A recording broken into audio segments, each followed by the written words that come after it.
बहुत समय पहले की बात है। जंगल में 5 खतरनाक चुड़ैल बहनें रहती थीं। वो पांचों बहुत ही बेरहम थी। जब भी उनका मन करता वो पास के गांव में जाकर लोगों को मारकर खा जाती थी।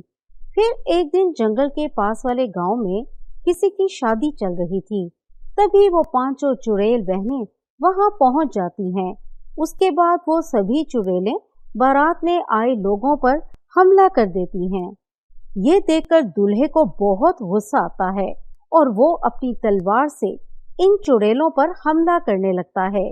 देखते ही देखते दूल्हा इन सभी चुड़ैलों के हाथ काट देता है। सभी चुड़ैलें अपने कटे हुए हाथ उठाकर वहां से भाग निकलती हैं। इसके बाद गांव वाले राहत की सांस लेते हैं। लेकिन दूसरी तरफ जंगल में इन चुड़ैल बहनों के घर के पास एक भूतिया कुआं हुआ करता था। पांचों चुड़ैल बहनें अपने कटे हुए हाथ लेकर उस कुएं के अंदर छलांग लगा देती हैं। फिर इस भूतिया कुएं के पानी की शक्ति से इन पांचों के कटे हुए हाथ फिर से उनके शरीर में जुड़ जाते हैं। फिर अगले दिन पांचों चुड़ैल बहनें गांव में पहुंच जाती हैं और घरों में तोड़ फोड़ शुरू कर देती हैं। ये देखकर गांव वाले घबरा जाते हैं। अरे ये सब क्या है? कल तो इस दूल्हे ने इन पांचों चुड़ैलों के हाथ काट दिए थे, लेकिन इनके हाथ दोबारा इनके शरीर में कैसे जुड़ गए? अरे लगता है ये चुड़ैलें बहुत शक्तिशाली हैं। इन्हें मारना हमारे बस की बात नहीं। तुमने बिल्कुल सही कहा लड़की। तुम मामूली इंसान हमारा कुछ नहीं बिगाड़ सकते। आज हम पांचों बहनें इस गांव में मौजूद सब इंसानों को जान से मारने आई हैं। इसके बाद वो पांचों वहां मौजूद सभी लोगों पर हमला करने लगती हैं। लेकिन तब ये अचानक वहां घोड़े पर सवार उस राजे की राजकुमारी आ जाती है। ठहर जाओ चुड़ैलों, इसी वक्त इन मासूम लोगों को छोड़ो और इस गांव से भाग जाओ, वरना तुम में से कोई जिंदा नहीं बचेगा। तू हमारा कुछ नहीं बिगाड़ सकती राजकुमारी। इन लोगों के साथ साथ अब तू भी मरेगी।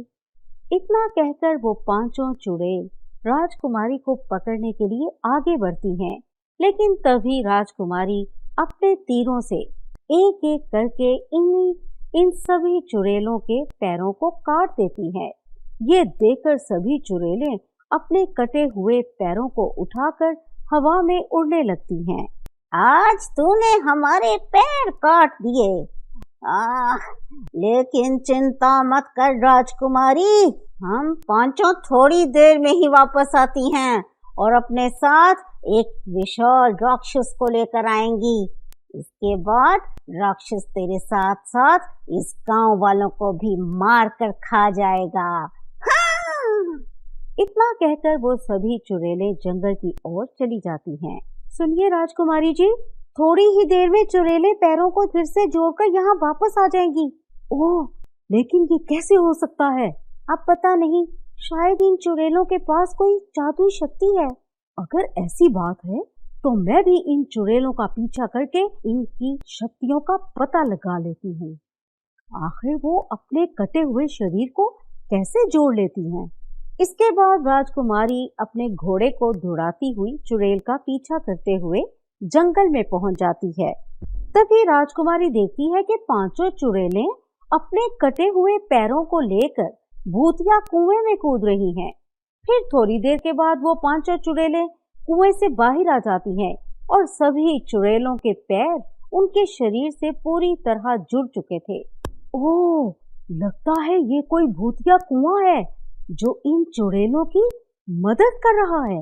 इसके बाद बिना समय गंवाए राजकुमारी फौरन गांव के मंदिर से पवित्र जल लेके आती है और इन चुड़ैलों की नजर बचाकर कुएं में पवित्र जल डाल देती है। इसके बाद राजकुमारी चुड़ैलों के सामने पहुंचकर इन पर तीरों से हमला कर देती है।